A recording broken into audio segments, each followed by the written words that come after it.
Okay, this is my presentation for inclusive leadership. I found this little picture and I thought it was a good one. It says, "Leaders don't force people to follow, they invite them on a journey."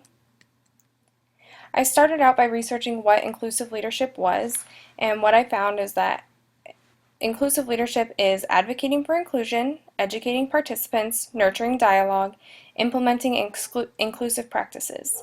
And inclusive leaders address difficult topics such as racism, sexism, age, and other diverse factors. I found two different articles that were pertaining to inclusive leadership within a school, and this one was called Inclusive Leadership in Ethnically Diverse Schools. This article focused a lot on the principal's influence and what a principal can do in order to lead inclusively. Some of the things that were mentioned were dialogue, connecting, listening, and learning. The article focused mainly on dialogue and having those open lines of communication between teachers, faculty, parents, students, and the leadership. It discussed making sure that everyone was feeling that their voices were being heard, that all different aspects of gender, race, age, all of those things were being heard, and that every one of those had an opinion. It was also talking about how to connect with your parents as a principal and making sure that your faculty is connecting with parents and students. It mentioned a number of different ways to do this. One was to meet parents at their house instead of at the school, which would give them an opportunity to feel more comfortable, give them an opportunity to feel like it was a safe environment for them to speak their mind. Another important factor that was discussed in inclusive leadership from the principal was listening, and that was listening to all the different voices that you have in a diverse school, making sure that decisions are being made based on every voice and not just the voice of the principal. With that, it talked about acknowledging the fact that principals do have a bias, everyone does, and as long as a leader can accept that bias and understand that they have it, they will be more inclined to make decisions not so much based on their bias, but based on the better of the whole group. And the last one was that they discussed was learning. I thought this was interesting because it talked a lot about how principals can learn from the diverse culture that they are in, and they can learn how, from each new experience, what to do next time or how to better incorporate and have everyone be included in decisions. I found a quote in the article that I found very interesting, and it says that the administrator is the pivotal person in a position of power and leadership who acts to influence others in the school community and, as such, has the potential to create a major difference in the set of human relationships we call school. I like this quote because I think it shows the power that principals really do have, and if they're willing to lead an inclusive style, then the rest of the school will be more inclusive. And coming from a school that is very inclusive, and we look at a lot of different factors when making decisions, I appreciate it more now after researching inclusive leadership that I do have an inclusive leader in my building. And I hope that as a teacher, I'm able to also extend these inclusive leadership attributes to my classroom and make sure that my students are feeling safe and comfortable and like their voices are being heard. The second article I found was called Inclusive Leadership and Social Justice for Schools. It talked a little bit more about the structure of inclusive leadership, and it talked a lot about inclusive leadership rejecting hierarchical views of leadership. Basically, it was saying that if you have one person in control, then not everybody is feeling like their voices are being heard, not everybody's voice is being heard, and decisions that are being made aren't necessarily for the good of the group.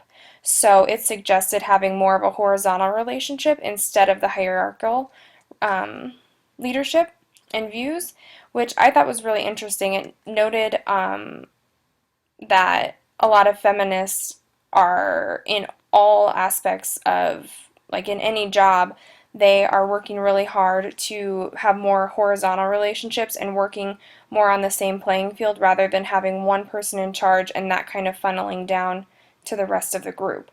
I found that to be very fascinating. Also, it noted that educating the whole community is a huge part of being in an inclusive leadership role. Everybody who is involved in the community you're working with needs to be educated on every other culture involved. So it basically said those that are in diverse settings need to know too little about one another, and that we need to change that. I think that's definitely important within a school. I think making sure that everyone is aware of everybody else's feelings, making sure that they know the different cultures that are being considered when decisions are being made is one of the most important things that a principal or a leader of a school can do. It also mentioned that it's really important that everyone has a voice and feels safe speaking out, which was similar to the other article as well. Really being in tune with that dialogue and making sure that everyone's voice is being heard, and not only that it's being heard, but that it's being heard in a safe and controlled way in which people are willing to speak out. I was thinking about how inclusive leadership would look in a school, and I think it's really important in a school setting that we recognize and accept the diversity that we have, and we embrace it with everything that we have, and realize all the benefits we can gain from being in such a diverse setting. I also think it's important to dialogue about the diversity. I think that if you don't ever talk about what's going on in your school, then those other cultures might not be as accepted, or they might not feel as safe in their own building. Again, I think giving everyone a chance to speak within that dialogue is incredibly important, and obviously it's important to include all races, genders, and ideas into the discussion and the decisions that are being made.